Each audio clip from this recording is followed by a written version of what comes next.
یہ تمام ذکرات اور قرآنی آیات کی برکت سے بس یہ ہوتا تھا کہ چیزیں مجھے محسوس تو ہوتی تھیں لیکن مجھ پر کبھی حاوی ہونے کی کوشش نہیں کرتی تھیں۔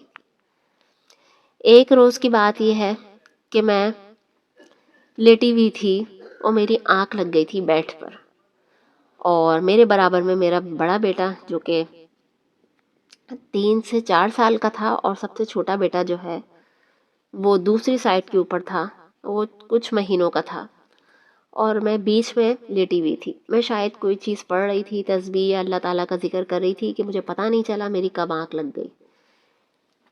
ابھی مجھے لیٹے ہوئے کچھ دیر ہی ہوئی تھی کہ مجھے ایسا لگا کہ مجھے کسی نے اٹھایا ہے، میرا پاؤں جھنجھوڑا ہے یا میرا پیر کا انگوٹھا پکڑ کے مجھے جگانے کی کوشش کی ہے۔ میں اچانک سے ایک دم سے چونکی، تو میں دیکھ کر ایک دم سے گھبرا گئی کہ میرے سامنے ایک وائٹ کلر کی کوئی چیز ہے، کوئی بزرگ نما انسان ہے جس کی ہائٹ کافی لمبی ہے، اس کی آنکھیں بہت موٹی موٹی سی ہیں اور اس کی ناک بھی بہت لمبی ہے۔ ایسا لگ رہا تھا جیسے کہ کوئی روئی کی گالی کی طرح ہو۔ اس مخلوق کو دیکھ کر میرا تو ماتھا ٹھنکا ہو گیا اور میں بالکل ایک جگہ سے ہل نہیں پائی اور میرا خون بالکل جم گیا۔ خیر میں نے ہمت کی اور میں نے دیکھا کہ وہ چیز کچھ اشارے سے بتانے کی کوشش کر رہی ہے۔ میں نے غور سے دیکھا تو اس کا اشارہ جو ہے میرے بیٹ کی طرف تھا اور وہ انگلی سے کونے کی طرف اشارہ کر رہی تھی۔ میں نے جب دیکھا تو میرا جو چھوٹا بیٹا تھا وہ بالکل کونے کی سائڈ کے اوپر آ گیا تھا، یعنی کہ گرنے والا تھا۔ تو وہ چیز بتا رہی تھی، انڈیکیٹ کر رہی تھی کہ دیکھو تمہارا بچہ گر رہا ہے اور تم اس کو پکڑو۔ میں نے فوراً کہ فوراً جلدی سے اس کو اپنے قابو میں کر لیا۔ بچے کو میں نے اچانک سے پکڑ لیا تو اچانک میں نے دیکھا تو وہ چیز غائب ہو گئی۔ اس کے بعد مجھے تھوڑا سا ڈر کم ہوا میرا، اور میں نے یہ محسوس کیا کہ چلے کوئی بھی چیز ہو، چاہے وہ زیادہ تعداد میں کیوں نہ ہو، لیکن وہ میرے حق میں ہے، وہ کوئی مجھے نقصان نہیں پہنچا رہی، الٹا اس نے مجھے نقصان ہونے سے بچایا ہے۔ اس نے میرے بچے کو گرنے سے بچایا ہے اور مجھے باخبر کیا۔ میرے لیے یہ بہت بڑی چیز تھی۔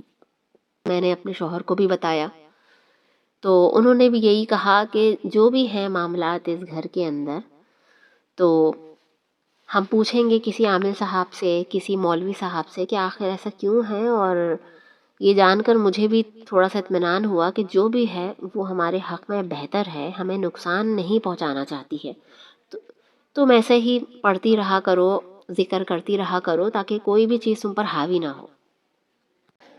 خیر اگلے دن ہی میرے ہسبینڈ مولوی صاحب کو لے کر آئے اور ان سے پتہ کیا کہ آخر ایسا کیوں ہے، سیکنڈ فلور کے اوپر بھی جو معاملات ہوتے ہیں جو جٹھانی کو نظر آتے ہیں، اور جو فورتھ فلور کے اوپر ہوتے ہیں، تو ایسے کیا معاملات ہیں جو اس گھر سے جڑے ہوئے ہیں، اور ایسا کیا ہوا ہے کہ یہ ایسا کچھ ہو رہا ہے ہمارے ساتھ، باقی کے گھر والوں کو ایسا کچھ فیل نہیں ہوا۔ تو مولوی صاحب نے بولا کہ دیکھیں آپ لوگوں سے ایک غلطی ہوئی ہے، وہ یہ کہ جو آپ لوگوں کے صحن میں ایک درخت تھا بیری کا، تو آپ لوگوں نے اس کو کٹوا دیا۔ تو اگر آپ نے درخت کٹوایا بھی تھا تو آپ لوگوں کو پہلے ان سے اجازت لینی چاہیے تھی کہ ہم یہ کاٹیں کہ نہیں کاٹیں۔ جس طریقے سے آپ لوگوں کے بچے ہیں، انسانوں کے بچے ہوتے ہیں، اسی طریقے سے جنات کے بھی بچے ہیں۔ تو جو ایک پوری فیملی آباد تھی جنات کی، اس درخت کے اوپر چھوٹے بڑے ہر طرح کے جنات تھے، پوری آبادی پورا خاندان بستا تھا۔ چھوٹے بھی جنات تھے، بلیک والے بھی، وائٹ والے بھی، ہر طرح کی نسل تھی، کیونکہ وہ بہت ہی پرانا درخت تھا، کوئی 100 سے 200 سال پرانا درخت، جو کہ جب یہ گھر تعمیر ہو رہا تھا تب بھی یہ صحن کے اندر ایک حصے کے اندر یہ درخت موجود تھا۔ تو یہ آپ لوگوں نے کاٹ کر بہت غلطی کر دی۔ انہوں نے اب اپنا مسکن جو ہے اس گھر کو بنا لیا ہے۔ سیکنڈ فلور اور فورتھ فلور جو ہے یہ پورا ان کا مسکن ہے، اور یہ بالکل فیملی کی طرح سے یہاں پر رہتے ہیں، کیونکہ اب ان کا کوئی ٹھکانہ نہیں ہے، اور ان کے جو بچے ہیں ظاہری بات ہے کاٹنے سے درخت در بدر ہو گئے ہیں، تو انہوں نے آپ کے گھر کے اندر اپنا بسیرا کر لیا ہے۔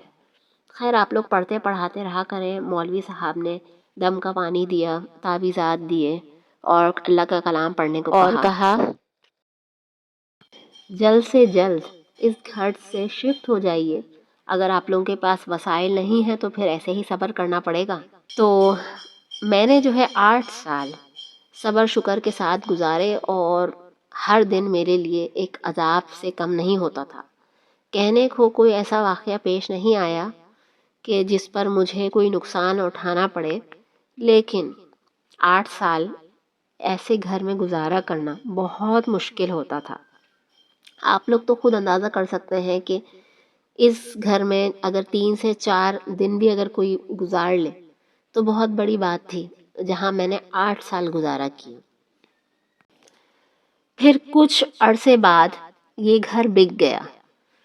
بکنے سے پہلے مولوی صاحب نے اس گھر کے چاروں طرف کچھ پڑھ کر دھاگا باندھ دیا، جس کی وجہ سے جو جنات تھے وہ اسی درخت کے اندر قید ہو گئے اور گھر سیل ہو گیا. اور ہم لوگ جو ہے آج کسی دوسرے گھر میں ہیں اور ماشاءاللہ سے بہت اچھی لائف گزار رہے ہیں اپنے بچوں کے ساتھ. اور وہ جو گھر ہے کورنگی کے اندر وہ ابھی بھی قائم ہے، اور جو فیملی ہے جنہوں نے گھر کو خریدا ہے ان کو منع کر دیا ہے کہ اس درخت کے آس پاس نہ جائیں یا اس دھاگے کو نہ نکالیں، یا جو بھی بچے وغیرہ جائیں تو کوشش کریں کہ درخت سے دور رہیں. تو دوستوں، آج کی جو کہانی ہے آپ کو کیسی لگی کمنٹ میں پلیز ضرور بتائیے گا، اور آپ لوگ میرے چینل کو سبسکرائب ضرور کر لیجئے تاکہ اچھی اچھی ویڈیوز آپ تک ضرور پہنچ سکیں. جزاک اللہ.